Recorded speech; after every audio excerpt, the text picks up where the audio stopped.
আরিফ বিল্লাহ কাসেমি। এ পর্যায়ে আলোচনা পেশ করছেন হযরত মাওলানা মুফতি আরিফ বিল্লাহ কাসেমি হাফিজাহুল্লাহ।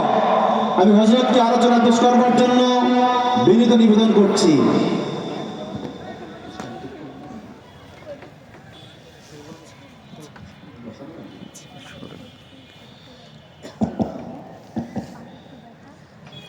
السلام عليكم ورحمة الله وبركاته. إن الحمد لله نحمده ونستعينه ونستغفره ونعوذ بالله من شرور أنفسنا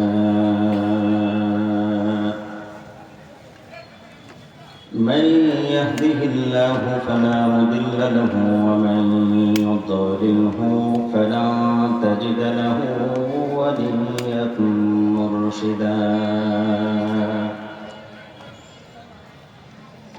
ونشهد أن لا إله إلا الله وحده لا شريك له لا ضد له ولا ند له ولا مثل له ولا مثال له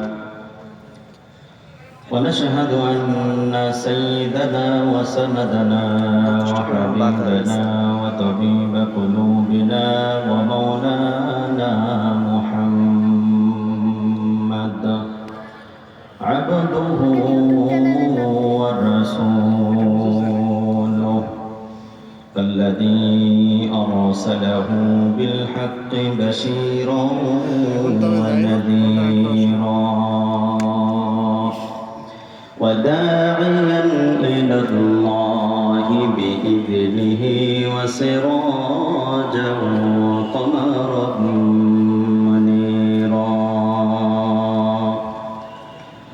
أما بعد فقد قال الله تبارك وتعالى في كلامه المجيد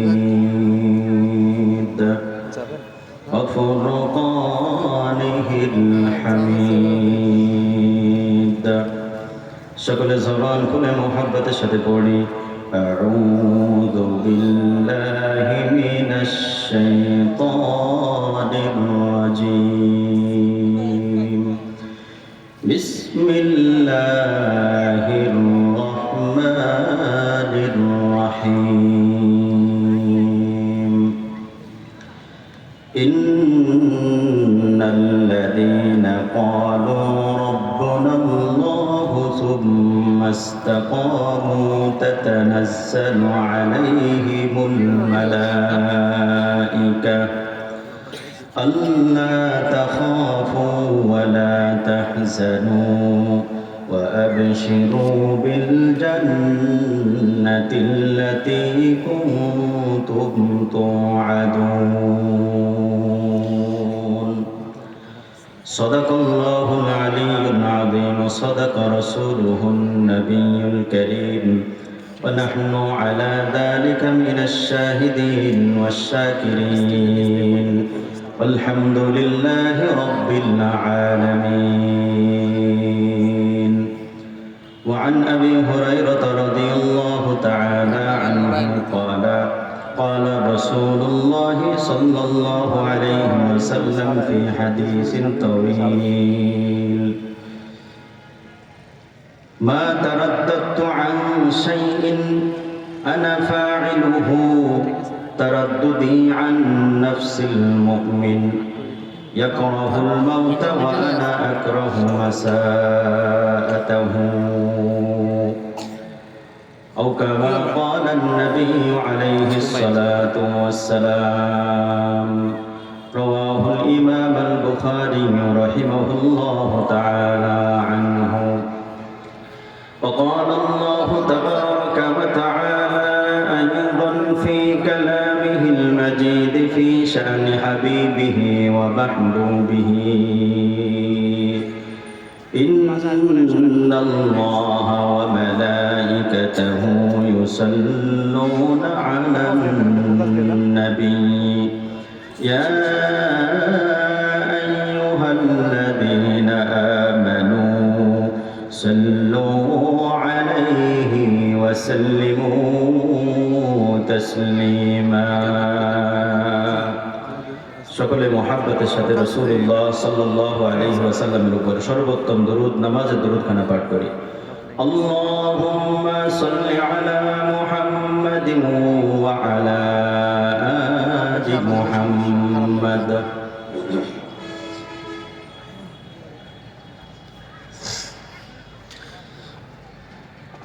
اللهم بارك على محمد وعلى آل محمد كما باركت على إبراهيم وعلى آل إبراهيم إنك حميد مجيد بلغ العلا بكماله كشف الدجى بجماله حسنت جميع خصاله صلوا عليه وآله رہے میرا مسکن پیارے مدینہ رہے میرا مسکن پیارے مدینہ بنے میرا مدفن دیار مدینہ بلغ العلا بکمالہ کشف الدجى بجماله حسنت جميع خصاله صلوا عليه وآله সকলে মাওলা পাকের জিকির করে লা ইলাহা ইল্লাল্লাহ জোরে আওয়াজে লা ইলাহা ইল্লাল্লাহ।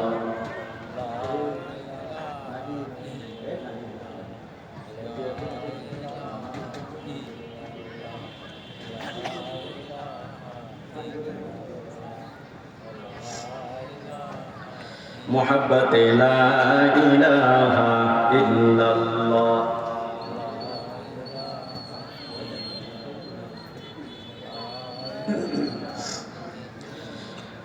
লা ইলাহা ইল্লাল্লাহ লা ইলাহা ইল্লাল্লাহ তেরে সিওয়া মাবুদ হकीकी कोई नहीं है कोई नहीं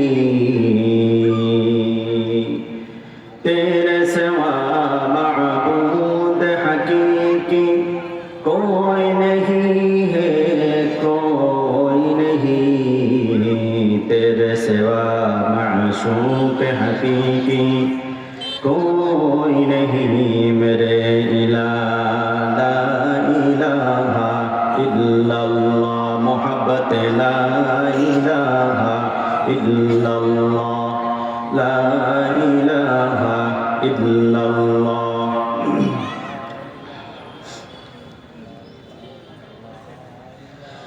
ला इलाहा इल्लल्लाह मुहम्मदुर রাসূলুল্লাহ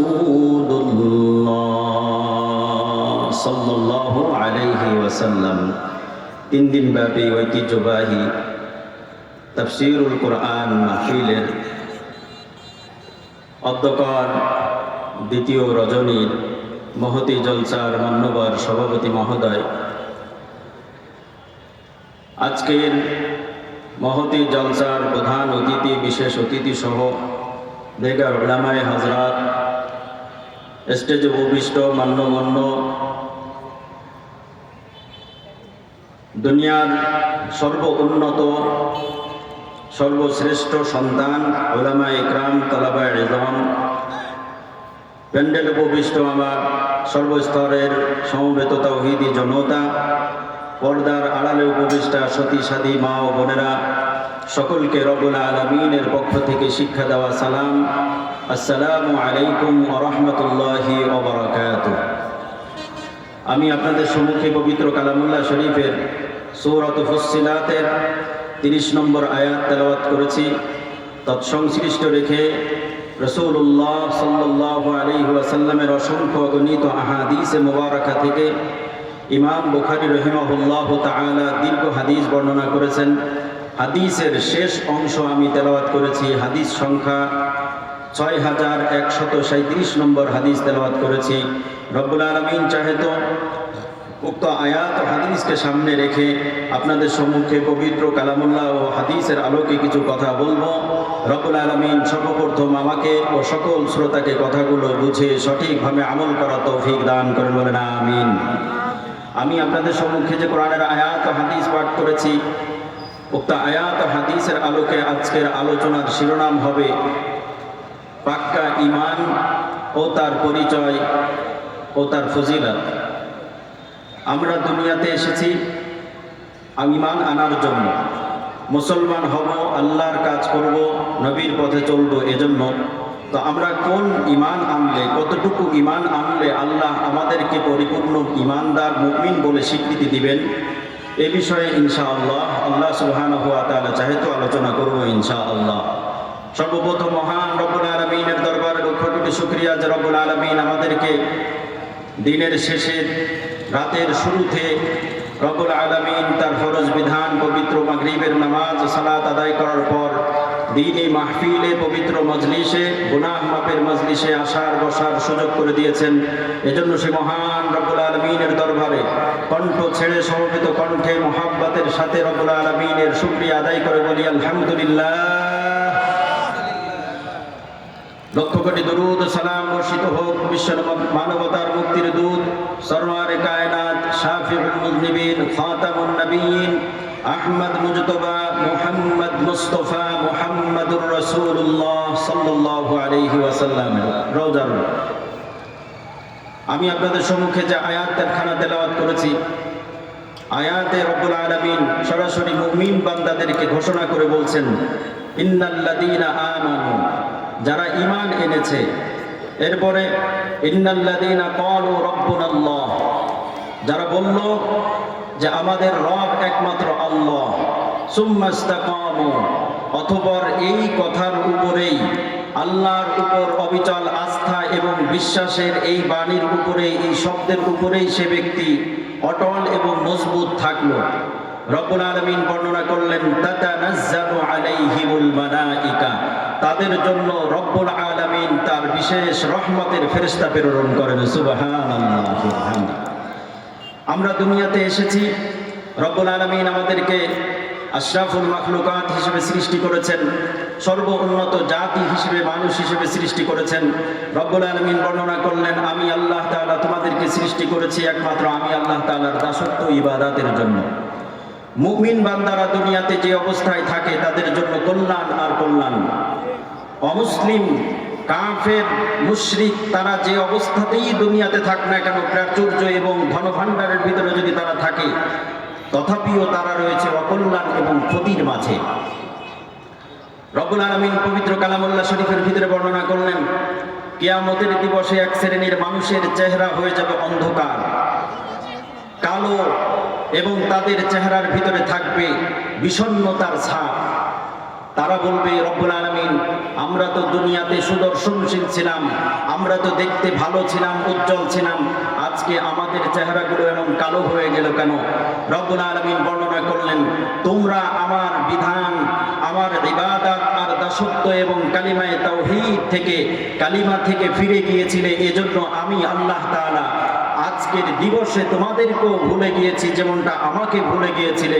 আর তার শাস্তি স্বরূপ প্রথম নম্বর শাস্তি হলো তোমাদের চেহারাগুলোকে আমি কালো করে দিয়েছি। নাউযুবিল্লাহি মিন যালিক। পক্ষান্তরে কতগুলো মানুষের চেহারা হবে একেবারে পূর্ণিমার চাঁদের ন্যায় উজ্জ্বল এবং ঝলঝল করতে থাকবে। এই মানুষগুলোকে দেখে কাফের এবং মুশরিকরা বলতে থাকবে আল্লাহ এদের চেহারাগুলো এত উজ্জ্বল হলো কিভাবে? এরা তো দুনিয়াতে এত উজ্জ্বল ছিল না। রব্বুল আলামিন বর্ণনা করলেন আমি আল্লাহ তাআলা তাদের কৃতকর্মের প্রতি সন্তুষ্ট হয়ে তাদের চেহারাগুলোকে আমি পূর্ণিমার রাতের চাঁদের ন্যায় করে দিয়েছি। বলেন না সুবহানাল্লাহি ওয়া বিহামদিহি। রব্বুল আলামিন বর্ণনা করলেন ওয়াজুহু ইয়াওমাইযিন নাঈমাতুল লিসাইহা রাদিয়া في جنة عالية لا تسمع فيها لاغيا فيها عين জারিয়া আল্লাহু আকবার কবীরা। রব্বুল আলামিন বর্ণনা করলেন, আমি সে মুমিন বান্দাদের ঈমানের এবং তাদের আমলের প্রতিদান স্বরূপ আমি আল্লাহ তাদের প্রতি খুশি হয়ে গিয়েছি, এবং আমি আল্লাহ তাদের প্রতি খুশি হয়ে তাদের কর্মের প্রতি খুশি হয়ে প্রথম নম্বর তাদের পুরস্কার দান করব আলা রুউসিল খালাইক, সমগ্র কিয়ামতবাসী ময়দানে মাহশরের সকল মানুষের সামনে, লক্ষ কোটি বিলিয়ন মিলিয়ন মানুষের সামনে আমি আল্লাহ প্রথম নম্বর তাদের যে পুরস্কার দিব, তাদের চেহারাগুলোকে আমি আল্লাহ পূর্ণিমার রাতের চাঁদের ন্যায় উজ্জ্বল করে দিব। সুবহানাল্লাহ। রব্বুল আলামিন বর্ণনা করলেন, তোমাদেরকে যদি এই জান্নাতে যেতে হয়, তোমাদেরকে যদি আমি আল্লাহর সন্তুষ্টি এবং খুশি অর্জন করতে হয়, তাহলে তোমাদেরকে প্রথম নম্বর কাজ করতে হবে, ঈমান আনতে হবে। আমরা রব্বুল আলামিনের কাছে যদি জিজ্ঞাসা করি, ও রব্বুল আলামিন আপনার সন্তুষ্টি অর্জনের জন্য, ও রব্বুল আলামিন আপনার দাসত্ব কি পরিমাণে করব, ও রব্বুল আলামিন আপনার খুশি অর্জনের জন্য, জাহান্নাম থেকে বাঁচার জন্য, জান্নাতে যাওয়ার জন্য আমরা কেমন ঈমান আনবো এবং কেমন কাজ করব। রব্বুল আলামিন বর্ণনা করলেন, তোমাদের জন্য প্রথম নম্বর কাজ হলো দাসত্বের প্রথম নম্বর সুন্নাত এবং সিস্টেম হলো, আমি রব্বুল আলামিনের জন্য তোমরা তাওহীদে বিশ্বাসী হবে, তোমরা আমি আল্লাহর জন্য শাহাদাতের বিশ্বাসী হবে। তোমরা বলবে আশহাদু আল্লা ইলাহা ইল্লাল্লাহু ওয়া আশহাদু আন্না মুহাম্মাদান আবদুহু ওয়া রাসূলুহু। আমি আল্লাহর জন্য তোমরা সাক্ষ্য দিবে যে আমি আল্লাহ ব্যতীত অন্য কোনো মাবুদ নেই, ইলাহ নেই। তোমরা সাক্ষ্য দেবে যে আমার পক্ষ থেকে যত আম্বিয়া আলাইহিস সালাম দুনিয়াতে গিয়েছে, তাদের মধ্যে সর্বোন্নত সর্বশ্রেষ্ঠ মহামানব, সর্বকালের মহামানব মুহাম্মাদুর রাসূলুল্লাহর প্রতি তোমরা সাক্ষী দিবে। তাহলে তোমাদের জন্য প্রথম নম্বর এই কাজটি যদি তোমরা সম্পূর্ণ করতে পারো, আমি রব্বুল আলামিন তোমাদের উপরে খুশি হয়ে যাব। সুবহানাল্লাহ। আমরা যদি রব্বুল আলামিনের কাছে জিজ্ঞাসা করি, ও রব্বুল আলামিন আপনি আয়াতে কারিমার মাঝে বর্ণনা করলেন, ইন্নাল্লাযীনা ক্বালু রাব্বুনাল্লাহ সুম্মা ইসতাকামু তাতানাজ্জালু আলাইহিমুল মালায়েকা আল্লা তাখাফু ওয়া লা তাহজানু ওয়া আবশিরু বিল জান্নাতিল্লাতী কুনতুম তুআদুন। ওগো রব্বুল আলামিন আপনি কিছু বিশেষ মুমিন বান্দা এবং ঈমানদারদের কথা তো এমন আলোচনা করলেন যাদের কাছে আপনার রহমতের ফেরেশতা আসে। ওগো আল্লাহ, আমরা কিভাবে সেই কাতারে যেতে পারি, সেই মুমিন হতে পারি? রব্বুল আলামিন তার সলিউশন এবং বর্ণনা করলেন, তোমাদের জন্য যদি এমন আমি আল্লাহর পক্ষ থেকে রহমতের ফেরেশতা পেতে চাও, এমন বরকত এবং কল্যাণ অর্জন করতে চাও, তাহলে তোমাদের জন্য প্রথম নম্বর কাজ হলো ঈমান পাকা করো। কথা বলেন ঠিক কিনা? তোমরা তোমাদের ঈমানকে পরিপক্ক করো, এমন ঈমান আনবে যে ঈমানের প্রতিফল স্বরূপ আমি আল্লাহ খুশি হয়ে তোমাদের জন্য দুনিয়াতে রহমতের ফেরেশতা প্রেরণ করব। সুবহানাল্লাহ। আমি আল্লাহ তোমার প্রতি, তোমার কর্মের প্রতি, ঈমানের প্রতি এমন খুশি হয়ে যাব যে তোমার জীবদ্দশাতেই, তোমার মৃত্যুর সময় আমি আল্লাহ তোমার জন্য রহমতের ফেরেশতা প্রেরণ করব। আমরা যদি প্রশ্ন আল্লাহর কাছ থেকে পুরস্কার পেতে চাই, রব্বুল আলামিন বললেন তোমাদের জন্য প্রথম নম্বর কাজ হলো ঈমানকে পাকা করো। রব্বুল আলামিন ঘোষণা করলেন, ইন্নাল্লাযীনা ক্বালু রাব্বুনাল্লাহ সুম্মা ইসতাকামু তাতানাজ্জালু আলাইহিমুল মালায়েকা।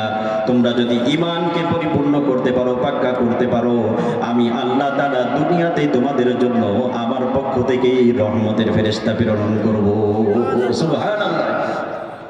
এই আয়াতের উপরে আমরা যদি এখন জানতে চাই, আল্লাহ আমরা তো প্রত্যেক বান্দাই চাই যে আমরা এমন ঈমানকে পাকা করব, মজবুত করব, তোমাকে খুশি করব যে তুমি আল্লাহ আমার প্রতি খুশি হয়ে আমার জীবদ্দশাতেই আমার জন্য রহমতের ফেরেশতা প্রেরণ করো। তাহলে আল্লাহ আমরা তোমার কাছে জানতে চাই, আপনার কাছে জানতে চাই সেই ঈমানের মাপকাঠি কেমন হবে।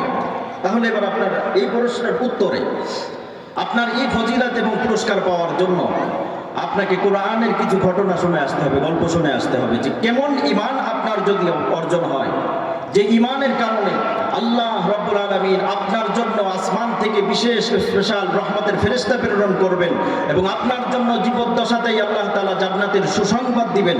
সেই ঈমান আনার জন্য আপনাকে পিছনের থেকে ঘুরে আসতে হবে যে সেই ঈমান কেমন ঈমান। রব্বুল আলামিনের পবিত্র কালামুল্লাহ শরীফের ভিতরে বর্ণনা করলেন, ঘোষণা করলেন, তোমরা যদি আমি আল্লাহর পক্ষ থেকে এই ঈমানের পুরস্কার স্বরূপ আমি আল্লাহ তাআলা তোমরা যদি চাও আমি আল্লাহ তোমাদের জন্য রহমতের ফেরেশতা প্রেরণ করি, এবং তোমরা যদি চাও যে দুনিয়া থেকে তোমরা জান্নাতের সুসংবাদ নিয়ে আসবে, তাহলে তোমাদেরকে পরিপূর্ণ ঈমান আনতে হবে। ওগো রব্বুল আলামিন, আমরা আপনার কাছে জানতে চাই আমরা ঈমান আনবো, কেমন ঈমান আনবো?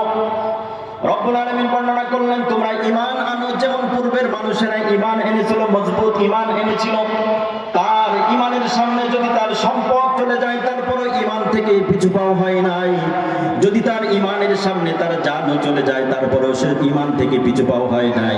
যদি তার সন্তান সন্ততিও চলে যায়, তারপরে ঈমান থেকে পিছু পাওয়া হয় নাই। যদি তার সমগ্র দুনিয়াও চলে যায়, তথাপিও তারা ঈমান থেকে পিছু পাওয়া হয় নাই। তোমরা এমন ভাবে ঈমান আনো, وَإِذَا قِيلَ لَهُمْ آمِنُوا كَمَا آمَنَ النَّاسُ, যেমন ভালো ব্যক্তিরা, সৎ ব্যক্তিরা আমি আল্লাহর প্রতি ঈমান এনে আমাকে খুশি করে গেছে এবং আমি আল্লাহ তাদেরকে জীবদ্দশাতেই খুশি করেছি, তেমন ঈমান আনো। তাহলে তোমাদেরকে একটু পিছনে নিয়ে যায়, তোমাদেরকে একটু গল্প শোনায় আসি। তোমরা ঈমান আনো মূসা আলাইহিস সালাতু ওয়াস সালামের প্রতি যেমন ফিরাউনের জাদুঘরেরা ঈমান এনেছিল, তেমন ঈমান আনো।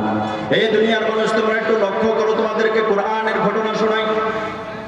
কোরআন পবিত্র কালামুল্লাহ শরীফের মাঝে রব্বুল আলামিন বিভিন্ন জায়গায় ঘটনা বর্ণনা করেছেন। সাইয়েদনা মূসা আলাইহিস সালাতু ওয়াস সালামের ঘটনা।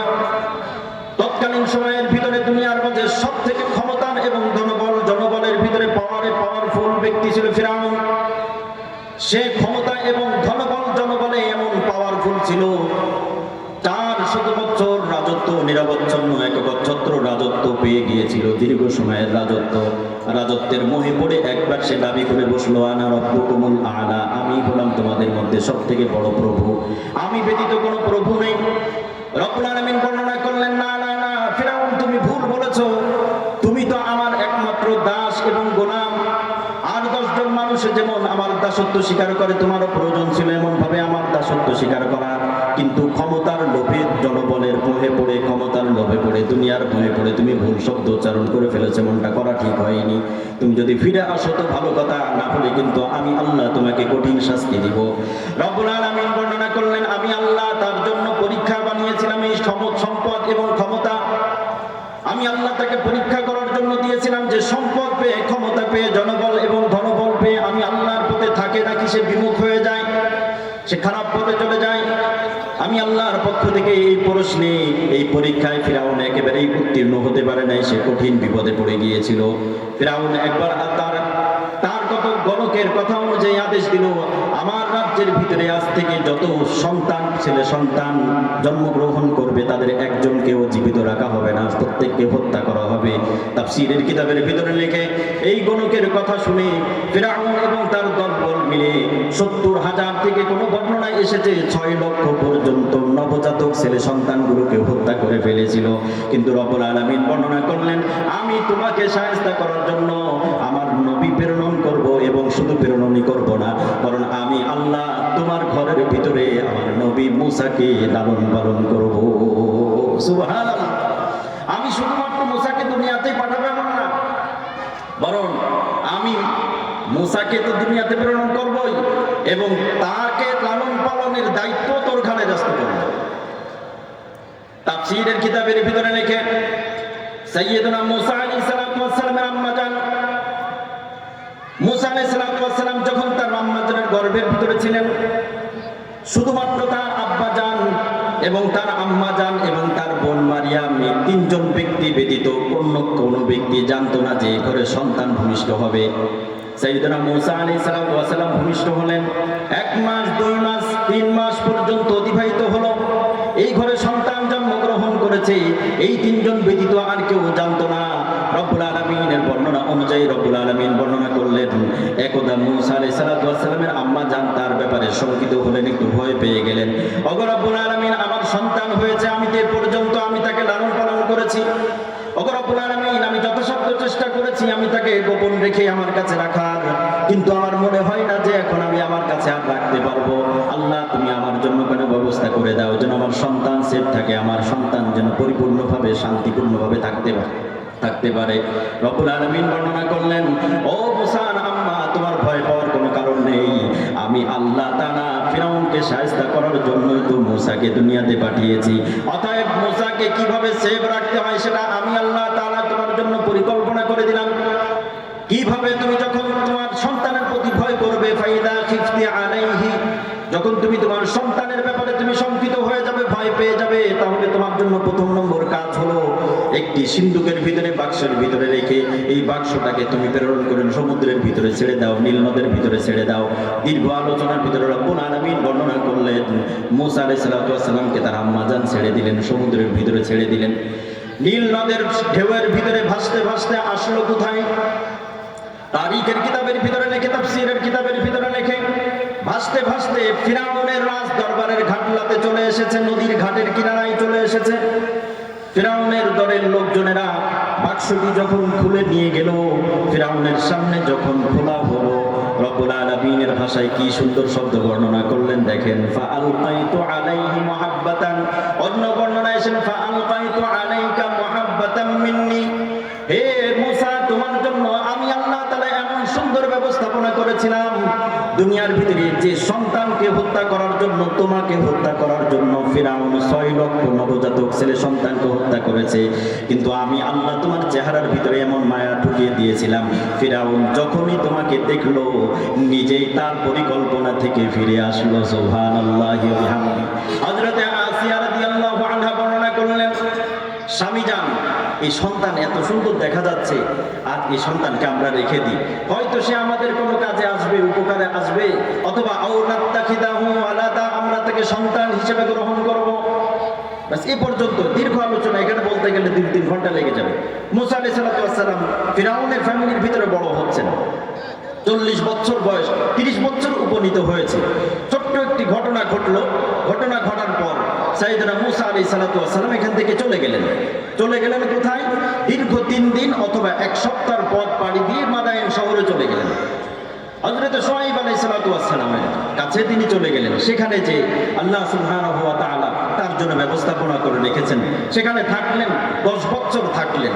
10 বছর পর সাইয়েদনা মূসা আলাইহিস সালাতু ওয়াস সালামকে, এখন দেখেন ঘটনার মোড় দেখেন, ঈমান আনতে এমন ঈমান আনেন যে এই ঘটনা থেকে আপনি শিক্ষা নেন যে এই ঈমান যদি আপনার ভিতরে আসে, তাহলে আপনার জন্য আল্লাহ তাআলা দুনিয়াতেই ফেরেশতা প্রেরণ করবেন, আপনার জন্য রহমতের ফেরেশতা প্রেরণ করবেন। সাইয়েদনা মূসা আলাইহিস সালাতু ওয়াস সালাম ফিরে আসছেন মাদাইন শহর থেকে। আল্লাহ সুবহানাহু ওয়া তাআলা তুর পাহাড় থেকে আওয়াজ দিলেন, হে মূসা, আমি তোমার রব, তোমাকে ফিরাউনের কাছে যেতে হবে। সুবহানাল্লাহ বলেন না, তোমাকে ফিরাউনের কাছে যেতে হবে। হযরত মূসা আলাইহিস সালাতু ওয়াস সালাম বলছেন, ওগো রব্বুল আলামিন, ওই জায়গা থেকে তো ভয়ে পালিয়েছিলাম, এখন আবার সেখানে যাব। ইন্নী আখাফু আন ইয়াকতুলুন, ওগো আমার রব, আমি ভয় পাই যে ফিরাউন আমাকে হত্যা না করে ফেলে, আমার কোনো ক্ষতি করে না ফেলে। রব্বুল আলামিন বললেন, কাল্লা, হে মূসা, না না, তোমার কোনো ক্ষতি করতে পারবে না। হে মূসা, তুমি কি এতদিনে এটা বুঝেছো আমি আল্লাহ তোমাকে রক্ষা করার জন্য শুধু রক্ষা করার ম্যানেজ করি নাই, আমি আল্লাহ তাআলা তোমাকে রক্ষা করেছি, ফিরাউনের ঘরের ভিতরে তোমার কোনো ক্ষতি হতে দেয়নি। আমি আল্লাহ তাআলা তোমাকে এমনভাবে প্রতিপালিত করেছি, লোকেরা মনে করতো তুমি হলে ফিরাউনের সন্তান এবং তোমাকে আমি রাজকীয় ভাব দিয়েছিলাম। তোমার চেহারার ভিতরে, তোমার শরীরের ভিতরে, গঠনের ভিতরে আমি আল্লাহ তাআলা এমন মাধুর্যতা এবং গঠনের সৌন্দর্য দিয়েছিলাম যে তোমাকে যে কেউ দেখলে তোমার দিকে, চেহারার দিকে একবার নয়, 2 বার নয়, তাকিয়ে থাকতে 3 বার তাকিয়ে থাকতে বাধ্য হয়ে যেত। তুমি কি এটা বুঝলে? আমি আল্লাহ তোমার কোনো ক্ষতি হোক এটা চাই না, তুমি যাও, ফিরাউনের কাছে যাও। ওগো রব্বুল আলামিন, আমি আল্লাহ তোমার পক্ষ থেকে তো যাব, তবে আমার একটু ভয় হয় আমাকে ফিরাউন অবিশ্বাসী না বলে, মিথ্যাবাদী না বলে বসে। রব্বুল আলামিন বর্ণনা করলেন, না, আমি আল্লাহ তোমার জন্য ব্যবস্থা করলাম, তুমি শোনো। ঈমান শিখাচ্ছেন, ঈমানের উপরে মজবুত করছে, তাকে পরিপক্ক করছে। মূসা আলাইহিস সালাতু ওয়াস সালামের হাতের ভিতরে লাঠি ছিল। তাফসীরের কিতাবের ভিতরে লেখে সাইয়েদনা শুআয়ব আলাইহি ওয়া আলা নবিয়িনা সালাতু ওয়াস সালাম হযরত ইব্রাহিম আলাইহিস সালাতু ওয়াস সালামের পক্ষ থেকে পাওয়া জান্নাতি লাঠিটা মিরাজ সূত্রে পেয়েছিলেন, সাইয়েদনা মূসা আলাইহিস সালাতু ওয়াস সালামকে দিয়েছিলেন। মূসা আলাইহিস সালাতু ওয়াস সালামের হাতের ভিতরে লাঠিটা রয়েছে। আল্লাহ তাআলা ওহী প্রেরণ করলেন তুর পাহাড়ের ভিতর এবং বর্ণনা করলেন, মূসা, আমি আল্লাহ তোমার জন্য কিছু বিশেষ মর্যাদা এবং অলৌকিকত্ব বিষয় দিতে চায়, তুমি এগুলোকে নিয়ে ফিরাউনের সামনে পেশ করবে। প্রথম নম্বর মর্যাদা হলো তুমি তোমার হাতের ভিতরে যে লাঠিটা রয়েছে এই লাঠিটা তোমার জন্য মর্যাদা। দ্বিতীয় নম্বর তোমার জন্য বিশেষ মর্যাদা হলো তোমার হাত। সুবহানাল্লাহি ওয়া বিহামদি। হে মুসা, তুমি তোমার হাতকে একটু বগলের নিচে নাও দেখি। কোন তাফসীরের বর্ণনার ভিতরে এসেছে ফি জাইবি দিনিকা, হে মুসা তুমি তোমার হাতগুলোকে পকেটের ভিতরে রেখে দাও। তুমি যখনই তোমার হাতকে পকেট থেকে বের করবে সাথে সাথেই তা সূর্যের ন্যায় আলোকিত হয়ে যাবে। সুবহানাল্লাহ, আলোকিত হবে এমন শুআউন লাহা শুআউন কা শুআই শামসি, সূর্যের আলো এবং কিরণের ন্যায় আলোক উজ্জ্বল হয়ে যাবে। এটা তোমার জন্য একটা বিশেষ নিদর্শন হবে। রব্বুল আলামিন বর্ণনা করলেন, এবার মুসা তুমি শোনো তোমার হাতের ভিতরে কি রয়েছে। রব্বুল আলামিন বর্ণনা করলেন, ওয়া মা তিলকা বিয়ামিনিকা ইয়া মূসা ক্বালা হিয়া আসায়া আতাওয়াক্কাউ আলাইহা ওয়া আহুশশু বিহা আলা গনামি ওয়া লিয়া ফিহা মাআরিবু উখরা। রব্বুল আলামিন যখনই প্রশ্ন করলেন মুসা, ওয়া মা তিলকা বিয়ামিনিকা ইয়া মূসা, হে মুসা তোমার হাতের ভিতরে কি রয়েছে। রব্বুল আলামিনের প্রশ্ন শুনে সাইয়েদনা মুসা আলাইহিস সালাম উত্তর দিলেন, ওগো রব্বুল আলামিন, হিয়া আসায়, আমার হাতের ভিতরে রয়েছে লাঠি। তাহলে আপনারা বলেন তো দেখি, মুসা আলাইহিস সালামের হাতের ভিতরে বাস্তবে লাঠি ছিল কিনা? বাস্তবে লাঠি ছিল, নিয়ে এসেছে। দীর্ঘদিন যাবৎ 10 বছর যাবৎ পরিচিত এই লাঠির সাথে, পরিচিত লাঠি, লাঠি তো লাঠি, এটা নিয়ে এসেছে লাঠি। রব্বুল আলামিন বর্ণনা করলেন, মুসা এই লাঠি দ্বারা তোমার কি কি কাজ রয়েছে। সাইয়েদনা মুসা আলাইহিস সালাম প্রতি উত্তরে বললেন, নিজের ভিতরে পরিপূর্ণ কনফিডেন্স তৈরি করার জন্য উত্তরে বর্ণনা করলেন, ওগো রব্বুল আলামিন, এটা আমারই লাঠি, আসায়া আমারই লাঠি, আর কারণ না, এটা আমার মালিকানা ব্যক্তিগত লাঠি। আমি এটাকে বংশ পরম্পরা এবং নবীদের মিরাজ সূত্রে আমি পেয়েছি। ঠিক আছে, তোমার কি কি কাজের ভিতরে।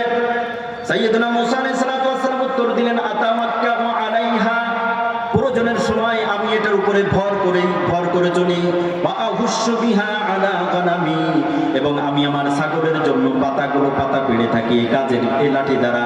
ওয়ালিয়া ফিহা মাআরিবু উখরা, আর এর দ্বারা আমি বহু কাজ করে থাকি। আল্লাহ, এটার মধ্যে কোনো ভুল নেই যে এটা একমাত্র আমারই লাঠি।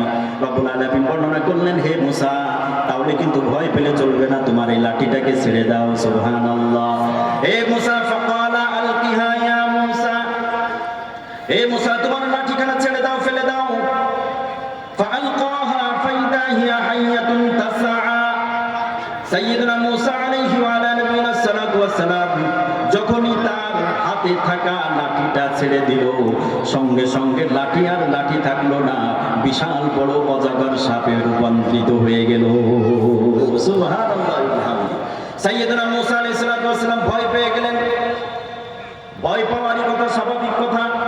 এতক্ষণ পর্যন্ত পরিপূর্ণ কনফিডেন্সের সাথে আমি বর্ণনা করলাম এটা আমারই লাঠি। আজীবন পর্যন্ত ইতিপূর্বে কখনোই দেখি নাই যে লাঠি ইতিপূর্বে সাপ হয়েছে বা অন্য কিছুতে রূপান্তরিত হয়েছে, কিন্তু আজকে হঠাৎ এমন হয়ে গেল কেন আল্লাহ, আমি তো কিছুই তো বুঝে উঠতে পারলাম না। মুসা আলাইহিস সালাম ভয় পেলেন। আল্লাহ তাআলা বর্ণনা করলেন, খুদ ক্বালা খুযহা ওয়া লা তাখাফ, হে মুসা তুমি লাঠিখানা ধরো, তুমি ভয় পেও না।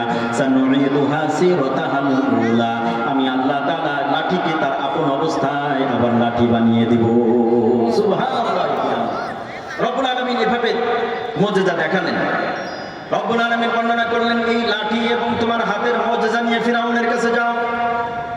ফিরাউনের কাছে যে সর্বপ্রথম তোমার ঈমান, তাকে ঈমানের প্রতি দাওয়াত দিবে, তোমার তাওহীদ এবং রিসালাতের কথা প্রকাশ করবে। আমি আল্লাহ তাআলার একত্ববাদ এবং তাওহীদের কথা বর্ণনা করবে। আমি আল্লাহ তাআলা পরম খোদা, আমি আল্লাহ তাআলা আদিম খোদা, আমি আল্লাহ তাআলা সর্বোন্নত, সবথেকে মহান খোদা, আজিম খোদা, আমার কথা বর্ণনা করবে। এবং তার সামনে তুমি কোনো রুক্ষ ব্যবহার করবে না, কঠোর ব্যবহার করবে না। তাহলে কিন্তু সে হতে পারে এমন যে সে ঈমান থেকে ফিরে গেল। এবং তোমরা অবশ্যই নম্র ভাষায় কথা বলবে। রব্বুল আলামিন দীর্ঘ বর্ণনা করার পর, আলোচনা করার পর মুসা আলাইহিস সালামকে প্রেরণ করলেন ফিরাউনের দরবারে। ফিরাউনের দরবারে এসে সাইয়েদনা মুসা আলাইহিস সালামের পূর্বের বর্ণনা অনুযায়ী ওহীর বাণীগুলো শোনালো। রব্বুল আলামিনের পক্ষ থেকে যে বিধান পেয়েছিলেন যে তাওহীদের পথে, কোরআন তাওহীদের পথে, রিসালাতের পথে, পরকালের পথে তাকে উঠাতে হবে, ঈমানের দাওয়াত দিল। ফিরাউন প্রথম নম্বর নম্বরে অস্বীকার করে বসলো আমার রব্বুল আলামিন। রব্বুল আলামিন আবার কি? আমি তো বড় খোদা, আনা রব্বুকুমুল আলা, আমি তো বড় খোদা, আমি ব্যতীত আর কোনো রবকে তো আমি জানি না মিশরের ভূমিতে। আমার কথা অনুযায়ী নীল নদের পানি প্রবহমান হয়, আমার কথা অনুযায়ী অনেক অনেক কাজ হয়।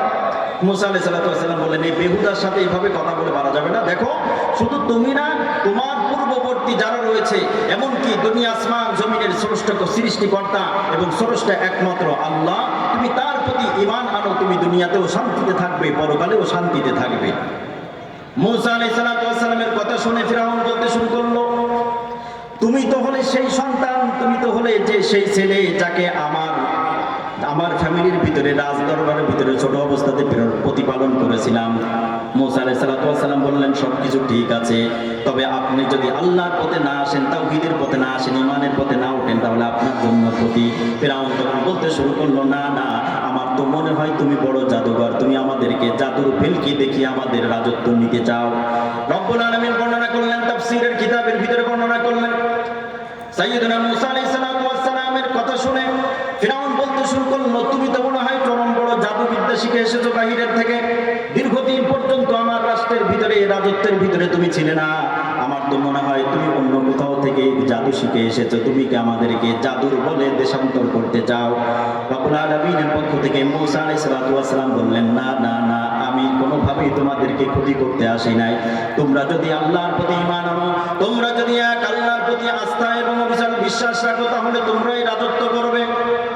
তোমাদের রাজত্বের ভিতরে এক চুল পরিমাণ, এক দাবড়া পরিমাণ আমি ক্ষতি সাধন করবো না।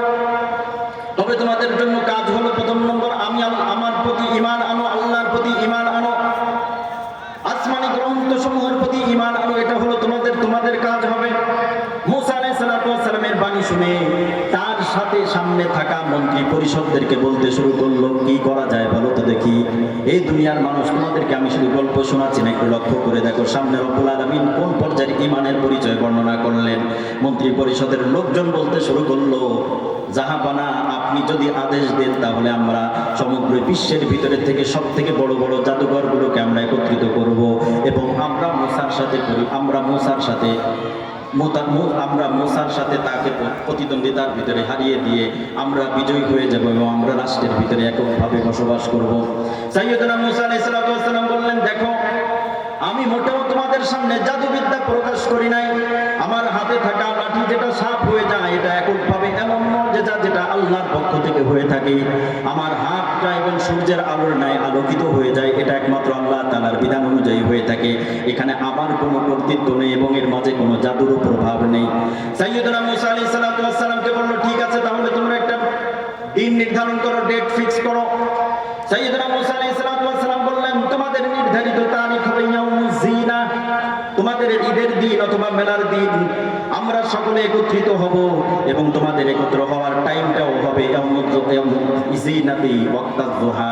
দ্বিপ্রহরের সময় হবে, 12টার দিকে, ভর দুপুরে আমরা মোকাবেলা করব। সাইয়্যিদুল তাফসীরের কিতাবের ভিতরে লিখে, সাইয়্যিদুনা মুসা আলাইহিস সালাম একা এবং তার সাথে রয়েছেন শুধু হারুন আলাইহিস সালাম, তারা দুইজন। আর অপর দিকে রয়েছে তাফসীরের কিতাবের ভিতরে লিখে প্রায় 72,000 জাদুঘরকে ফিরআউন জমা করেছে, একত্র করেছে। এই দুনিয়ার মানুষ, তোমরা একটু লক্ষ্য করে দেখো, সাইয়্যিদুনা মুসা আলাইহিস সালাম আল্লাহর পক্ষ থেকে পরিপূর্ণ তাওহীদের বাণী নিয়ে এসেছিলেন, ঈমানের বাণী নিয়ে এসেছিলেন। সাইয়্যিদুনা মুসা আলাইহিস সালাম এক পক্ষে এককভাবে তিনি রিসালাতের দায়িত্ব নিয়ে এসেছেন, সহযোগী হিসেবে পেয়েছেন ভাইকে। আর অপর দিকে ফিরআউন নিয়ে এসেছে 72,000 জাদুঘর, প্রত্যেকের হাতের ভিতরে রয়েছে একটি লাঠি, আর এক হাতের ভিতরে রয়েছে একটি রশি, ছোট রশি। জাদুঘরদের আজকেও দুনিয়ার ভিতরে দেখবেন, যারা জাদু দেখায়, চোখের ভেলকি দেখায়, ওদের হাতে ছোট্ট একটা লাঠি থাকে আর একটা রশি থাকে। এটা সে সময় থেকে হয়ে আসছে, 5,000 বছর আগের থেকে হয়ে আসছে। এটা নির্দিষ্ট টাইমে এসেছে। আসার পর সাইয়্যিদুনা মুসা আলাইহিস সালামকে জিজ্ঞাসা করছে, তুমি আগে জাদু দেখাবে নাকি আমরা জাদু দেখাবো? মুসা আলাইহিস সালাম লক্ষ লক্ষ সমবেত জনতার সামনে, লক্ষ লক্ষ লোকদের সামনে ভরা মজলিসের ভিতরে বললেন, দেখো আমি আবারও বর্ণনা করছি, তোমাদেরকে তাওহীদের পথে দাওয়াত দিচ্ছি। আমি মোটেও জাদু দেখাচ্ছি না, আমার এটা জাদু নয়, তোমরা যেটা দেখাচ্ছ এটা জাদু। আর জাদুকররা কোনোভাবেই সফল কাম হতে পারে না, কামিয়াব হতে পারে না, বরং আমি আল্লাহ এক আল্লাহর প্রতি দাওয়াত দিচ্ছি, তোমরা ঈমান আনো। তাফসীরের কিতাবের ভিতরে লেখে ৭২,০০০ জাদুকর মূসা আলাইহিস সালামের কথা অনুযায়ী যখনই তারা তাদের রশিগুলোকে ছেড়ে দিল এবং দড়িগুলোকে ছেড়ে দিল, প্রথম নম্বরে কাজ হলো এমন ৭২,০০০ ব্যক্তির হাতে থাকা রশি এবং লাঠি ডবল করলে হয়ে যায় ১,৪৪,০০০। ১,৪৪,০০০ সাপে রূপান্তরিত হয়ে গেল। কেমন যেন সবগুলো সাপ দৌড়াদৌড়ি করছে। আপনারা একটু লক্ষ্য করলে বুঝবেন, এক একটা সাপ যদি আপনার সামনে পড়ে তাহলে হয়তো ভয় অথবা ঘৃণে আপনি সে জায়গার থেকে পালানোর চেষ্টা করবেন, স্বাভাবিক। কিন্তু মূসা আলাইহিস সালামের সামনে এমন চ্যালেঞ্জ এসেছে, ১,৪৪,০০০ সাপে তার সামনে দৌড়াদৌড়ি করছে, কিলবিল করছে। মূসা আলাইহিস সালাম একটু মনে মনে ভয় পেলেন। রব্বুল আলামিন আদেশ করলেন, জিবরিল আমিনকে প্রেরণ করলেন, ওহীর মাধ্যমে বর্ণনা করলেন, হে মূসা তুমি ভয় পেও না, আজকের দিনের বিজয়ী হবে তুমি। আর একটু পরেই তুমি বুঝতে পারবে বাস্তবতার অবস্থা কেমন হয়, তুমি একটু পরেই বুঝতে পারবে। আমি আল্লাহ তাআলা সেভাবে সূক্ষ্ম কৌশল কাজে লাগিয়েছি, আমি আল্লাহ তাআলা সুন্দরভাবে কৌশল কাজে লাগিয়ে দিয়েছি, তুমি একটু পরে বুঝতে পারবে। রব্বুল আলামিনের আদেশ অনুযায়ী মূসা আলাইহিস সালাম তার হাতের লাঠিখানা এবার ছেড়ে দিলেন। কুলনা লা তাখাফ ইন্নাকা আনতাল আ'লা। রব্বুল আলামিন বর্ণনা করলেন, ওয়া আলকি মা ফি ইয়ামিনিকা তালকাফ মা সানাউ ইন্নামা সানাউ কাইদু সাহির ওয়া লা ইফলিহুস সাহিরু হাইসু আতা। হে মূসা তুমি ভয় পেলে চলবে না, আমি আল্লাহ তাআলা তোমার জন্য আজকে বিজয়ের মালাকে গেঁথে রেখেছি, বিজয়ের মালাকে আমি আল্লাহ তৈরি করে রেখেছি। দেখো না একটু পরে হয় কেমন।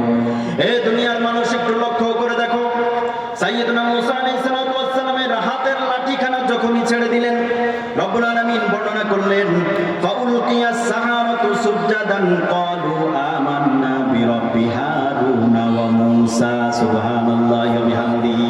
মূসা আলাইহিস সালামের হাতের লাঠিখানা যখনই ফেলে দিলেন, ছেড়ে দিলেন, সঙ্গে সঙ্গে বিশাল বিষধর আজদাহা সাপে রূপান্তরিত হয়ে গেল। এবং জাদুঘরদের হাতের লাঠি এবং রশিগুলো যেগুলো সাপে রূপান্তরিত হয়েছিল, ১,৪৪,০০০ সাপকে মূসা আলাইহিস সালামের এক সাপে গিলে খেয়ে ফেলল। এখন দেখেন অবস্থা কেমন হয়। আমি আপনাদেরকে এতক্ষণ পর্যন্ত গল্প শোনাই নাই। রব্বুল আলামিন যে বর্ণনা করেছিলেন, ইন্নাল্লাযীনা ক্বালু রাব্বুনাল্লাহু সুম্মা ইসতাকামু, আল্লাহর প্রতি যদি পরিপূর্ণ ঈমান আনা যায় তাহলে আল্লাহ আপনার জন্য প্রথম নম্বর পুরস্কারের ব্যবস্থা করেছেন।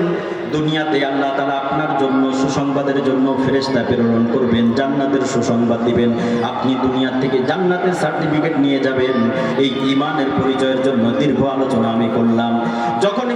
যখনই এই জাদুকরেরা দেখলো আমাদের হাতে থাকা দীর্ঘ এত ১,৪৪,০০০ সাপকে এক সাপে গিলে খেয়ে ফেলেছে, বাস্তবতা বুঝতে পারলো। কেননা তাফসীরের কিতাবের ভিতরে লিখেছে, মূসা আলাইহিস সালামের হাতের যে লাঠি ছিল বাস্তবেই সাপ হয়েছে। আর সাপের সিফাত হলো এমন যে তার মুখের ভিতরে কোনো জিনিস যদি জায়গা করে নিতে পারে তাহলে পেটের ভিতরে অনায়াসে চলে যায়। কিন্তু জাদুঘরদের হাতের লাঠির ভিতরে, লাঠিগুলো যে সাপে রূপান্তরিত হয়েছিল, তার ভিতরে একটা সুই ঢুকানোর জায়গা ছিল না। কেননা এটা তো শুধুমাত্র ছিল চোখের জাদু, চোখের ভেলকি, বাস্তবতা ছিল না। সেগুলো সাপ হয়নি, সেগুলো শুধুমাত্র চোখের ধাঁধার কারণে দেখা যাচ্ছে সাপ, কিন্তু সাপ হয়নি। পক্ষান্তরে মূসা আলাইহিস সালামের যে লাঠি সাপ হয়েছে, তা বাস্তবেই সাপ হয়েছে, যার কারণে পরিপূর্ণভাবে একেবারে সাপগুলোকে গিলে খেয়ে ফেলেছে, একেবারে ভ্যানিশ হয়ে গেছে। এই বাস্তবতা উপলব্ধি করতে পেরে যে না, তো আমরা তো মনে করেছিলাম মূসার হাতের লাঠি যেটা সাপ হচ্ছে এটাও আমাদের মতোই জাদু, কিন্তু না, জাদু নয়। কেননা আমাদের হাতে থাকা লাঠিগুলো সাপে রূপান্তরিত হওয়ার পরও একটা সুই ঢুকানোর জায়গা থাকে না। পক্ষান্তরে মূসার হাতে থাকা লাঠিটা সাপ হয়ে আমাদের ১,৪৪,০০০ সাপকে গিলে ফেলেছে। এটা কোনোভাবে জাদু হতে পারে না, এর পিছনে লজিক রয়েছে, বাস্তবতা রয়েছে, এটা সাপই হয়েছে। রব্বুল আলামিন এবার বর্ণনা করলেন, তোমরা শোনো, ফাউলকিয়াস সাহারাতু সুজদান ক্বালু আমান্না বিরাব্বি হারুনা ওয়া মূসা। আল্লাহু আকবার কাবীরা। তাফসীরের কিতাবের ভিতরে ফি ইলমিস সাহারাতি, জাদুবিদ্যায় পারদর্শী ৭২,০০০ জাদুঘর এবং তাদের সাঙ্গপাঙ্গ চেলাপেলা মিলে আরো হয়েছে ডবল। সঙ্গে সঙ্গে প্রায় লক্ষাধিক জাদুঘর মুসা আলাইহিস সালাতু ওয়াস সালামের সামনে জমিনের ভিতরে সাজদায় লুটে পড়লো। সুবহানাল্লাহ। প্রত্যেক ব্যক্তি সাজদায় লুটিয়ে পড়লো এবং বলতে শুরু করলো, আমান্না বিরব্বি হারুন ওয়া মুসা, আমরা মুসা এবং হারুনের রবের প্রতি ঈমান আনলাম। লিল্লাহি তাকবীর, লিল্লাহি তাকবীর। ঈমান এসে গেছে। দেখেন, 1 মিনিট পূর্বেও আল্লাহর বিরুদ্ধাচরণ করার জন্য ময়দানে নেমেছিল। 1 মিনিট পূর্বে এই ব্যক্তিগণ মুসা আলাইহিস সালামের বিরোধিতা করার জন্য ময়দানে এসেছিল, তাওহীদের বাণীর বিরোধিতা করার জন্য ময়দানে নেমেছিল, আল্লাহর নবীর বিরোধিতা করার জন্য ময়দানে নেমেছিল, আল্লাহর নবীকে পরাস্ত করার জন্য ময়দানে নেমেছিল। কিন্তু বাস্তবতা যখনই উপলব্ধি করতে পারলো, ঈমান এসে গেল। এটা আমার পয়েন্ট। এই দেখেন ঈমানটা কেমন ঈমান এসেছে। এবার আপনিও যদি এই ঈমান ধারণ করতে পারেন, আপনিও দুনিয়ার থেকে জান্নাতের সার্টিফিকেট নিয়ে যাবেন। সুবহানাল্লাহ। তারা প্রত্যেকজন ব্যক্তি শুরু করলো, লক্ষাধিক ব্যক্তি সাজদায় অবনত হয়ে গেল। সাজদার ভিতরে পড়ে তারা বলতে শুরু করলো, আমান্না বিরব্বি হারুন ওয়া মুসা, আমরা বাস্তবতা উপলব্ধি করতে পেরেছি, আমরা মুসার রবের প্রতি, হারুনের রবের প্রতি ঈমান আনলাম, আমরা জগৎ সৃষ্টিকর্তার প্রতি ঈমান আনলাম, আমরা এক রবের প্রতি ঈমান আনলাম, খোদার প্রতি ঈমান আনলাম। ফিরাউন তো একটা বেহুদা খোদা, তার প্রতি ঈমান আনার কোনো প্রশ্নই আসে না। ফিরাউন এবার প্রচন্ড রেগে গেল যে আমি তোমাদেরকে তো লক্ষ কোটি টাকা দিয়ে নিয়ে এসেছিলাম এবং আমি তোমাদের জন্য বর্ণনা করেছিলাম যে তোমরা যদি আজকে বিজয় হও, মুসাকে হারিয়ে দিতে পারো, তাহলে আমার পক্ষ থেকে তোমাদের জন্য বিশেষ পুরস্কার থাকবে, তোমরা আমার কাছে হয়ে যাবেন নৈকট্যভাজন ব্যক্তি। কিন্তু হলো কেমন, উল্টা হয়ে গেল কেন?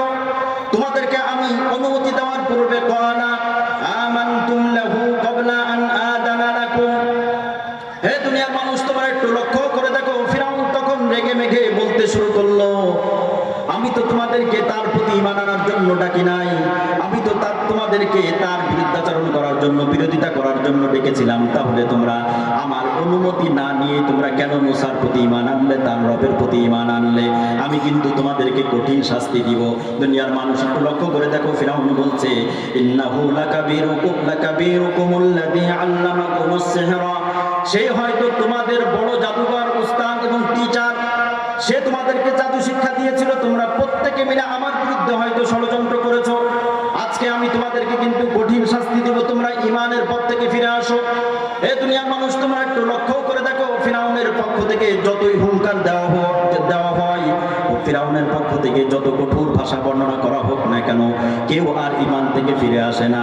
একটা পর্যায়ে যে ফিরাউন তখন বলতে শুরু করলো, তোমাদেরকে আমি শাস্তির ধরনও বলে দিই, কেমন শাস্তি দিব। ফিরাউন তখন বলতে শুরু করলো, ফালা উকাত্তিআন্না আইদিয়াকুম ওয়া আরজুলাকুম মিন খিলাফিন, প্রথম নম্বর শাস্তি আমি তোমাদেরকে, তোমরা যদি ঈমান থেকে ফিরে না আসো, মুসার প্রতি ঈমান থেকে, মুসার রবের প্রতি ঈমান থেকে যদি ফিরে না আসো, আমাকে যদি বিশ্বাস না করো, মেনে না নাও, তাহলে আমি তোমাদেরকে প্রথম নম্বর যে শাস্তি দিব, তোমাদের ডান হাত বাম পাও, মিন খিলাফিন, বাম হাত ডান পাও কেটে দিব। আমি কিন্তু তোমাদেরকে প্রথম নম্বর শাস্তি দিব, তোমাদেরকে হাত পাও কেটে দিব। এটা ফিরাউনের দরবারে কমন একটি শাস্তি ছিল। 2 নম্বর শাস্তি দিব হলো, ওয়ালা উসাল্লিবান্নাকুম ফি জুযু'ইন নাখলি, আর তোমাদেরকে অবশ্যই আমি শুলিতে চড়াবো, অবশ্যই আমি তোমাদেরকে শুলিতে চড়াবো, কঠিন শাস্তি দিব। তোমাদেরকে এককভাবে মৃত্যুও দিব না যে তোমরা মরে যাবে, আবার ভালোভাবে বাঁচতেও দিব না যে তোমরা বেঁচে যাবে। আমি তোমাদেরকে শুলিতে জীবন্ত অবস্থায় এমনভাবে চড়িয়ে রাখবো যে তোমাদের জীবন্ত অবস্থায় তোমাদের শরীর থেকে পাখিগুলো, শকুনগুলো তোমাদের গোশতগুলো ছিঁড়ে ছিঁড়ে খেতে থাকবে। তোমরা কি এটা মেনে নিতে পারবে কিনা? এই দুনিয়ার মানুষ তোমরা একটু লক্ষ্য করে দেখো, রবের প্রতি ঈমান যখন এসেছে, তাহলে এই শাস্তির বিপরীতে তারা কি করেছেন? প্রত্যেকজন ব্যক্তি শুনছে আর তারা বলতে শুরু করেছেন, না না, তোমার প্রতি ঈমান আনার প্রশ্নই আসে না। আমরা বাস্তবতা লক্ষ্য করেছি, বাস্তবতা দেখেছি। ফিরাউন তখন কঠিন ভাষায় তৃতীয় শাস্তির হুমকি দিল, ওয়ালা তা'লামুন্না আইয়ুনা আশাদ্দু আযাবান ওয়া আবকা, অবশ্যই জানতে পারবে কে বেশি শাস্তিদাতা, কঠোর শাস্তিদাতা। আমি তোমাদের জন্য আরো এমন শাস্তির ব্যবস্থা করব যা তোমরা কল্পনাও করতে পারো নাই। এই দুনিয়ার মানুষ একটু আগেও যারা ফিরাউনের দলে ছিল, মুসার বিরুদ্ধে ছিল, একটু আগেও যারা আল্লাহর বিরুদ্ধে ছিল, ফিরাউনের দলে ছিল, এখন তাদের পর যখন ঈমান এসে গেছে, বাস্তবতার মুহূর্তে এই সামনের ভিতরে তারা কঠিন শাস্তির মুহূর্তে কঠিন শাস্তির কথা শুনেও তারা একটু পিছু পা হয় নাই, বরং তারা বলতে শুরু করলো ক্বালু লান নুসিরাকা আলা মা জাআনা মিনাল বাইয়িনাত ওয়াল্লাযী ফাতারানা ফাকদি মা আনতা কাদিন ইন্নামা তাকদি হাযিহিল হায়াতাদ দুনিয়া। রব্বুল আলামিন তাদের প্রশংসা করতে যে বর্ণনা করলেন, ফিরাউনের মুখের উপরে তারা প্রত্যেকজন ব্যক্তি উত্তর দিয়ে দিল, জবাব দিয়ে দিল, হে ফিরাউন, তোমার যা করতে মনে চায় করো। তুমি আজকে আমাদের হাত কেটে শাস্তি দিতে চাও দাও, তুমি আমাদের পাও কেটে শাস্তি দিতে চাও দাও, কোনো আপত্তি নেই। তুমি আমাদেরকে হত্যা করতে চাও হত্যা করো, তুমি আমাদের সন্তান সম্পদাদি আমাদের স্ত্রীদেরকে জ্বালিয়ে দিতে চাও, তাতেও আমাদের কোনো আপত্তি নেই। আমরা যে বাস্তবতা দেখেছি সে বাস্তবতার বিপরীতে যে তোমার কথা মেনে নেওয়ার কোনো সুযোগ নেই। আমরা বাস্তবতা দেখেছি যে মুসার হাতের লাঠি বাস্তবেই সাপ হয় এবং এর পিছনে দুনিয়ার কোনো লজিক নেই, বরং মহাশক্তি রয়েছে। সুবহানাল্লাহি ওয়া বিহামদিহি। ফিরাউনের মুখের উপরে জবাব দিয়ে প্রত্যেকজন ব্যক্তি আল্লাহর প্রতি অবিচল আস্থা নিয়ে থাকলো, তাদেরকে শাস্তির ব্যবস্থা করলো।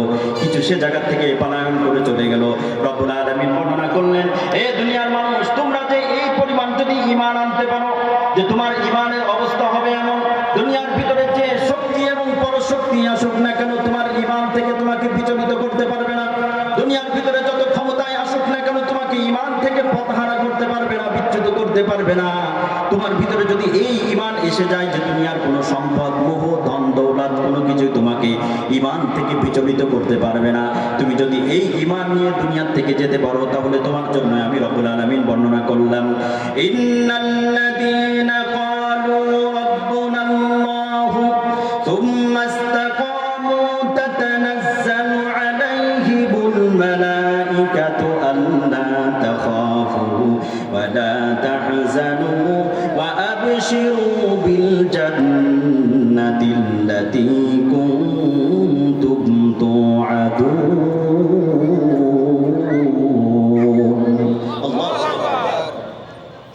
রব্বুল আলামিন বর্ণনা করলেন, তোমাদেরকে আমি গল্প শোনাই নাই, মূসা আলাইহিস সালাতু ওয়াস সালামের মাধ্যমে আমি তোমাদেরকে যে ঘটনা বর্ণনা করলাম, তোমাদের ঈমান যদি এমন ঈমান হয়, দুনিয়ার কোনো কিছুর সামনে তোমাদের ঈমানকে বিকিয়ে যদি না দিতে পারো, তোমাদের ঈমানকে মজবুত ভাবে যদি ধরে রাখতে পারো, তাহলে আমি আল্লাহ তোমাদের জন্য প্রথম নম্বর ঘোষণা করলাম, তোমাদের এই ঈমানের কারণে আমি আল্লাহ তাআলা তোমাদের মৃত্যুর সময় তোমাদের জন্য রহমতের ফেরেশতা প্রেরণ করব। সুবহানাল্লাহ। দুই নম্বর হলো ফেরেশতারা এসে তোমাদেরকে অভিবাদন জানাতে থাকবে। রব্বুল আলামিন বর্ণনা করলেন, তোমাদেরকে অভিবাদন জানাবে। কি অভিবাদন জানাবে? রব্বুল আলামিন বর্ণনা করলেন, তোমাদেরকে তখন ডাকতে থাকবে আর বলতে থাকবে, ইয়া আইয়াতুহান নাফসুল মুতমাইন্না ইরজিই ইলা রাব্বিক। হে পবিত্র আত্মা, তুমি আল্লাহর কাছে ফিরে যাও। দুনিয়াতে তুমি ঈমানের পথে ছিলে, তুমি আমলের পথে ছিলে, আল্লাহকে খুশি করে দিয়েছো, তুমি আল্লাহকে খুশি করেছো। তোমার জন্য রব্বুল আলামিন প্রথম নম্বর আমাদের মাধ্যমে তোমাকে সুসংবাদ শোনাচ্ছে, তুমি আল্লাহর কাছে ফিরে যাও। দুই নম্বর রব্বুল আলামিন বর্ণনা করলেন, শুধুমাত্র অভিবাদনই জানাবে না, তোমার জন্য তোমার এই ঈমানের প্রতিদান স্বরূপ রব্বুল আলামিন বর্ণনা করলেন, ওয়া আবশিরু আল্লা তাখাফু, তোমাদের কোনো ভয়ও থাকবে না দুনিয়ার ভিতর, আর মৃত্যুর পর তোমাদের কোনো চিন্তাও থাকবে না। ওয়ালা তাখাফু ওয়ালা তাহজানু। তিন নম্বর রব্বুল আলামিন বর্ণনা করলেন, তোমাদের পুরস্কার হলো ওয়া আবশিরু বিল জান্নাহ। হে দুনিয়ার মানুষ, এই ঈমানওয়ালারা, আমি আল্লাহ তোমাদের জন্য জান্নাতের সুসংবাদ দুনিয়াতেই দিয়ে দিলাম। সুবহানাল্লাহ।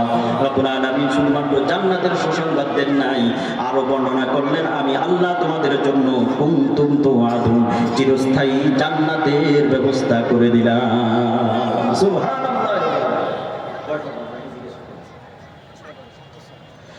রব্বুল আলামিন দ্বিতীয় আয়াতের ভিতর বর্ণনা করলেন, তোমরা যদি এই ঈমানের পথে উঠতে পারো, তাহলে তোমাদের জন্য দ্বিতীয় নম্বর পুরস্কার হলো, নাহনু আউলিয়াউকুম ফিল হায়াতিদ দুনিয়া ওয়া ফিল আখিরাতি ওয়া লাকুম ফিহা মা তাশতাহি আনফুসুকুম ওয়া লাকুম ফিহা মা তাদউন। আমি আল্লাহ তাআলা এমন জান্নাতের সুসংবাদ তোমাদেরকে দুনিয়া থেকে দিব, সার্টিফিকেট তোমাদেরকে দিয়ে দিব, যে জান্নাতের ব্যাপারে আমি রব্বুল আলামিন তোমাদেরকে বর্ণনা করছি। শোনো, রব্বুল আলামিন দ্বিতীয় আয়াতের ভিতরে এই পাক্কা ঈমানওয়ালাদের কথা বর্ণনা করলেন, নাহনু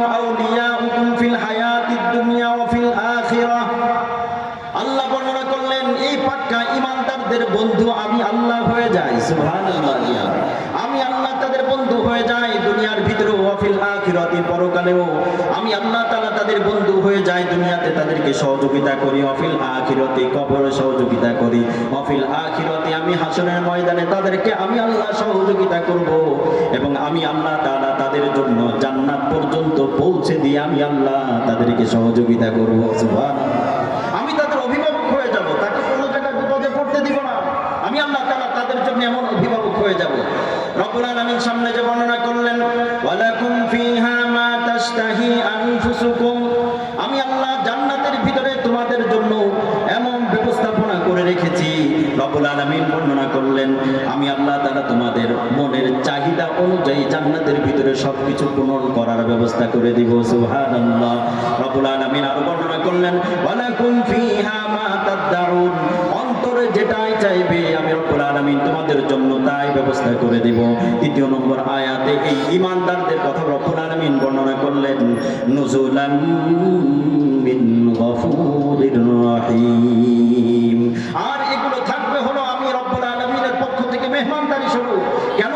তোমরা দুনিয়াতে আমি আল্লাহর প্রতি আস্থা এবং অবিচল বিশ্বাস ঈমান এনেছিলে, দুনিয়ার কোনো কিছুর সামনে তোমার ঈমানকে খাটো করো নাই, তুমি তোমার ঈমানকে নষ্ট করো নাই, তুমি তোমার ঈমানকে নষ্ট হতে দাও নাই। আমি আল্লাহ তাআলা তোমার জন্য এই ব্যবস্থাপনা আজকে আমার পক্ষ থেকে মেহমানদারি স্বরূপ রেখেছি। সুবহানাল্লাহ। বিশ্বনবী মুহাম্মদুর রাসূলুল্লাহ সাল্লাল্লাহু আলাইহি ওয়াসাল্লাম বর্ণনা করলেন, হযরত ইমাম বুখারী রাহমাতুল্লাহি আলাইহি দীর্ঘ হাদিস বর্ণনা করেছেন, তুমি যদি ঈমানের পথে উঠে আমলের পথে উঠে এই পর্যায়ে পৌঁছতে পারো, বিশ্বনবী মুহাম্মদুর রাসূলুল্লাহ সাল্লাল্লাহু আলাইহি ওয়াসাল্লাম বর্ণনা করলেন, ইন্না মিন ইবাদিল্লাহি লাউ আকসামা আলাল্লাহি লা আবাররাহু, তুমি ঈমানের পথে উঠতে উঠতে এমন একটা পর্যায়ে পৌঁছে যাবে, তুমি যদি আল্লাহর নামে শপথ করে কোনো কিছু চেয়ে বসো, কোনো কিছু করতে বলো, তুমি আল্লাহর কাছে কোনো কিছু আবেদন করো, রব্বুল আলামিন বর্ণনা করলেন লা আবাররাহু, বিশ্বনবী সাল্লাল্লাহু আলাইহি ওয়াসাল্লাম বর্ণনা করলেন আল্লাহ তাআলা ওই মুমিন বান্দার দোয়াগুলোকে এবং আবেদনগুলোকে সঙ্গে সঙ্গে কবুল করে নেন। বিশ্বনবী মুহাম্মদুর রাসূলুল্লাহ সাল্লাল্লাহু আলাইহি ওয়াসাল্লাম বললেন, পাক্কা ঈমানদার ব্যক্তি ঈমানের পথে ওঠার পর আমল করেছে, ফরজগুলোকে পালন করেছে, নওয়াফিলগুলো এমন ভাবে পালন করা শুরু করেছে। বিশ্বনবী মুহাম্মদুর রাসূলুল্লাহ বর্ণনা করলেন, হযরতে আবু হুরায়রা রাদিয়াল্লাহু আনহু থেকে বর্ণনা, ইমাম বুখারী রাহমাতুল্লাহি আলাইহি দীর্ঘ হাদিস বর্ণনা করলেন, ইন্নাল্লাহা ক্বালা রাব্বুনা তাবারাকা ওয়া তাআলা মান আদালি ওয়ালিয়ান ফাকাদ আদানতুহু বিল হারবি, তুমি ঈমানের পথে উঠেছো, আমলের পথে উঠেছো, সুন্নাত এবং তাকওয়ার পথে এমন ভাবে তুমি উত্তীর্ণ হয়েছো, রব্বুল আলামিনের হাবিব বিশ্বনবী মুহাম্মদুর রাসূলুল্লাহ বর্ণনা করলেন, আল্লাহ তাআলা বলেন হাদিসে কুদসির মাঝে, এই ব্যক্তি আমি আল্লাহর ওলি হয়ে যাই, ভালো বান্দা হয়ে যাই, আমি তার অভিভাবক হয়ে যাই। এই ঈমান বলার কোনো ব্যক্তি যদি শত্রুতামি করে, দুশমনি করে, কোনো ব্যক্তি ক্ষতি করতে চায়, আমি আল্লাহ তার পক্ষ থেকে জবাব দিয়ে থাকি। সুবহানাল্লাহ। ঈমানের পথে উঠে এমন পর্যায়ে পৌঁছেছে, তার ঈমানকে মজবুত করে আওয়ামেরগুলো আদেশগুলো পালন করে নওয়াহিগুলো থেকে বিরত থেকে এমন পর্যায়ে উঠেছে, রব্বুল আলামিন বলছেন এই ব্যক্তি আমার বন্ধু হয়ে যায়, আমি তার অভিভাবক হয়ে যাই। আমার এই বন্ধুর সাথে কোনো ব্যক্তি যদি খারাপ আচরণ করতে চায়, ক্ষতি করতে চায়, আমি আল্লাহ তাআলা তার পক্ষ থেকে তাকে উত্তর দিয়ে থাকি। বলেন না সুবহানাল্লাহ। বিশ্বনবী মুহাম্মদুর রাসূলুল্লাহ সাল্লাল্লাহু আলাইহি ওয়াসাল্লাম দীর্ঘ হাদিসের ভিতরে বর্ণনা করলেন, এই পাক্কা ঈমানওয়ালা এই ব্যক্তি যখন রব্বুল আলামিনের কাছে কিছু চায়, রব্বুল আলামিন তখন ওই বান্দার দোয়াগুলোকে গ্রহণ করেন। রব্বুল আলামিন এই পাক্কা ঈমানওয়ালার কথা দেখেন শেষ অংশের ভিতরে বর্ণনা করেছেন। রব্বুল আলামিন বর্ণনা করলেন, আমি দুনিয়ার ভিতরে কোনো কাজ করতে দ্বিধা করি না, আমি আল্লাহ তাআলার সামনে এমন হয় না যে কাজ কি করব কি করব না, এমন কোনো বিষয় নাই। আমি আল্লাহ যখনই কোনো কাজ করতে চাই তখনই সঙ্গে সঙ্গে আদেশ করি আর হয়ে যায়। কিন্তু আমি একটা ক্ষেত্রে আমি আল্লাহ তাআলা ইখতিয়ার দিয়ে থাকি। রব্বুল আলামিন বর্ণনা করলেন, ওমা তারাদ্দাতু আন শাইইন আলা ফাইলুহু তারাদ্দুদি আন নাফসিল মুমিন, ওই পাক্কা ঈমানওয়ালার ব্যাপারে আমি আল্লাহ তাআলা তাকে ইখতিয়ার দিয়ে থাকি। মুমিন বান্দা চাই ইয়াকরাহু আন নাফসিল মুমিন ইয়াকরাহুল মাউতা, মুমিন বান্দা মৃত্যুকে ভয় পায়, দুনিয়াতে থাকতে চায়, ফ্যামিলির কাছে থাকতে চায়। আর আমি আল্লাহ ওয়া আনা আকরাহু মাসাআতাহু, আর আমি আল্লাহ তাআলা তার অপছন্দনীয় বিষয়গুলোকেও আমি আল্লাহ তাআলা অপছন্দ করি। আমি আল্লাহ তাআলা চাই না যে এই বান্দা অখুশি হয়ে আমি আল্লাহ তাআলার কাছে আসুক। হাদিসে পাকের মাঝে বর্ণনা করলেন বিশ্বনবী সাল্লাল্লাহু আলাইহি ওয়াসাল্লাম, ওয়া আনা আকরাহু মাসাআতাহুর ব্যাখ্যা কি হতে পারে? বিশ্বনবী সাল্লাল্লাহু আলাইহি ওয়াসাল্লাম বর্ণনা করলেন এই পাক্কা ঈমানওয়ালা যার জন্য ফেরেশতা অভিবাদন নিয়ে আসছে, জান্নাতের সুসংবাদ নিয়ে যে বান্দা দুনিয়া থেকে যাচ্ছে, এই বান্দা কোন বান্দাই যেহেতু মরতে চায় না, এই বান্দার সামনে যখন ফেরেশতা আসে, আজরাইল ফেরেশতা আসে জান কবজের জন্য, রাসূলুল্লাহ সাল্লাল্লাহু আলাইহি ওয়াসাল্লাম বর্ণনা করেন এই ব্যক্তি চায় আরো কিছুদিন দুনিয়াতে থাকতে। রাসূলুল্লাহ সাল্লাল্লাহু আলাইহি ওয়াসাল্লাম বর্ণনা করলেন এই ব্যক্তির সামনে রব্বুল আলামিনের ফেরেশতারা পক্ষ থেকে এই ফেরেশতারা রহমতের ফেরেশতারা জান্নাত তুলে ধরে। সুবহানাল্লাহ। রব্বুল আলামিনের ফেরেশতারা তার সামনে জান্নাতের নিয়ামতগুলোকে পেশ করে। এই বান্দা তখন বলে না না, আমার দুনিয়াতে থাকার প্রয়োজন নেই, আমি রব্বুল আলামিনের কাছে যেতে প্রস্তুত। সুবহানাল্লাহ ওয়া বিহামদিহি। রব্বুল আলামিন বর্ণনা করলেন যে আমি আল্লাহ তাআলা তাকে শুধু সুসংবাদ দিয়ে শান্ত থাকি না, বরং এই পাক্কা ঈমানওয়ালার জন্য আমি আল্লাহ তাআলা দুনিয়া থেকেই তার রুটিব সজ্জায় যখন সে চলে আসে, পৌঁছে যায়, আমি আল্লাহ তাআলা জান্নাতটাকে তার সামনে তুলে ধরি, জান্নাতের নাজ নিয়ামত সে দেখতে পায়, আমি আল্লাহ তাআলার ভালোবাসা এবং আমি আল্লাহ তাআলার মহব্বত সে দেখতে পায়। আর তখন সে বলতে থাকে আমি আল্লাহর কাছে যাওয়ার জন্য প্রস্তুত, আমি মৃত্যুবরণ করতে রাজি আছি।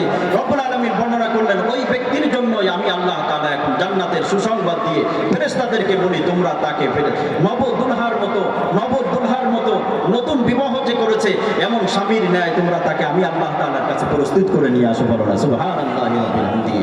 রব্বুল আলামিন তাই বর্ণনা করলেন ইন্নাল্লাযীনা ক্বালু রাব্বুনাল্লাহু সুম্মা ইসতাকামু তাতানাজ্জালু আলাইহিমুল মালাইকাতু আল্লা তাখাফু ওয়া লা তাহজানু ওয়া আবশিরু বিল জান্নাতিল্লাতী কুনতুম তুআদুন। তোমরা পাক্কা ঈমানদার হয়ে যাও, আমি আল্লাহ তাআলা দুনিয়াতে তোমাদের জন্য রহমতের ফেরেশতা প্রেরণ করে দুনিয়া থেকে তোমাদেরকে জান্নাতের সার্টিফিকেট দিয়ে দিব। আমাদেরকে রব্বুল আলামিন প্রত্যেককে এমন ঈমানওয়ালা হওয়ার তৌফিক দান করেন, দুনিয়াতে আমরা মেহনত করে এমন ঈমানওয়ালা হব ইনশাআল্লাহ। রাজি আছি তো ইনশাআল্লাহ? দোয়া দুচু করে দেন, রব্বুল আলামিনকে দেখিয়ে দাও লিল্লাহি তাকবীর, লিল্লাহি তাকবীর। আল্লাহ রব্বুল আলামিন তুমি আমাদেরকে পাক্কা ঈমানওয়ালা হওয়ার তৌফিক দান করো, বলো আমিন। ওয়া আখিরু দাওয়ানা আনিল হামদুলিল্লাহি রাব্বিল আলামিন ওয়া সালামুন আলাল মুরসালিন আলহামদুলিল্লাহি রাব্বিল আলামিন। আসসালামু আলাইকুম ওয়া রাহমাতুল্লাহি ওয়া বারাকাতুহু।